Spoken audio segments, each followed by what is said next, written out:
ಲೋಕಸಭೆಯಲ್ಲಿಂದು ರಾಷ್ಟ್ರೀಯ ಗೌರವಕ್ಕೆ ಅವಮಾನ ತಡೆ ತಿದ್ದುಪಡಿ ಮಸೂದೆ 2026 ಅಂಗೀಕರಿಸಲಾಯಿತು.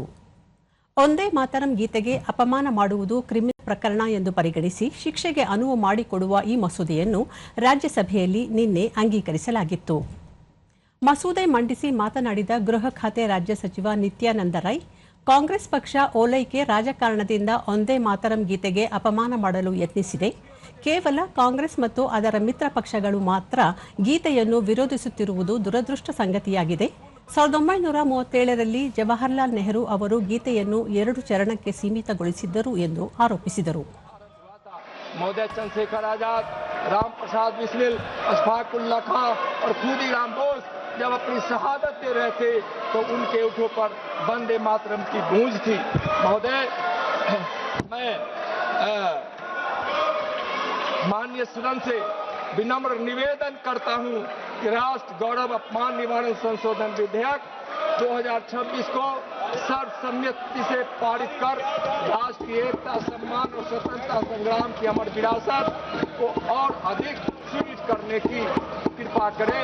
महोदय, राज्यसभा में भी इस पर काफी चर्चा हुई है, इसलिए मैं निवेदन करता हूं कि इसको सर्वसम्मति से पारित किया जाए. ಬಳಿಕ ಗದ್ದಲದ ನಡುವೆ ಧ್ವನಿಮತದಿಂದ ಮಸೂದೆಯನ್ನು ಅಂಗೀಕರಿಸಲಾಯಿತು. जो सदस्य विरोध में है वे ना कहें. मेरे विचार में निर्णय हाँ वालों के पक्ष में हुआ, हाँ वालों के पक्ष में हुआ. विधेयक पर विचार करने हेतु प्रस्ताव को स्वीकृत किया गया. अब सभा विधेयक पर खंडवार विचार करेगी. ಇಂದು ಬೆಳಗ್ಗೆ ಸದನ ಸಮಾವೇಶಗೊಳ್ಳುತ್ತಿದ್ದಂತೆ ಸಭಾಧ್ಯಕ್ಷ ಓಂ ಬಿರ್ಲಾ ಗ್ಲಾಸ್ಗೋ ಕಾಮನ್ವೆಲ್ತ್ ಕ್ರೀಡಾಕೂಟದಲ್ಲಿ ಚಿನ್ನದ ಪದಕ ಗೆದ್ದ ಪ್ಯಾರಾ ಅಥ್ಲೀಟ್ ದಿಲೀಪ್ ಮಹದು ಗಾವಿತ್ ಹಾಗೂ ಬೆಳ್ಳಿ ಪದಕ ಗೆದ್ದ ಮೊಹಮ್ಮದ್ ಬಸಿಲ್ ಅವರನ್ನು ಅಭಿನಂದಿಸಿದರು. ದೇಶದ ಗೌರವ ಹೆಚ್ಚಿಸುತ್ತಿರುವ ಎಲ್ಲ ಕ್ರೀಡಾಪಟುಗಳು ಮತ್ತು ತರಬೇತುದಾರರಿಗೆ ಸಭಾಧ್ಯಕ್ಷರು ಶುಭ ಹಾರೈಸಿದರು. रजत पद जीता है. श्री मुरली शंकर ने रजत पद जीतकर भारत का गौरव बढ़ाया है.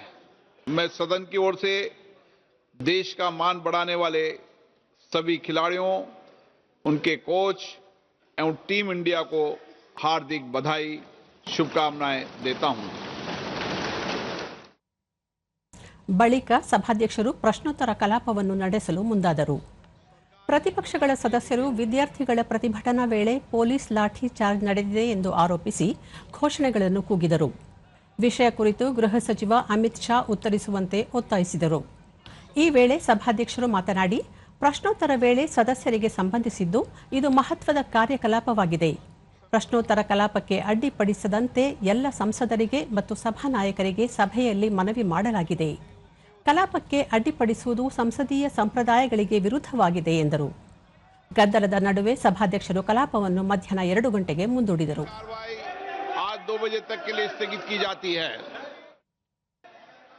ನಂತರವೂ ಸದನ ಸಮಾವೇಶಗೊಂಡಾಗ ಗದ್ದಲ ಮುಂದುವರಿದಿದ್ದರಿಂದ ಕಲಾಪವನ್ನು 3 ಬಾರಿ ಮುಂದೂಡಿ ಕೊನೆಗೆ ದಿನದ ಮಟ್ಟಿಗೆ ಮುಂದೂಡಲಾಯಿತು. प्रातः 11 बजे तक के लिए स्थगित की जाती है.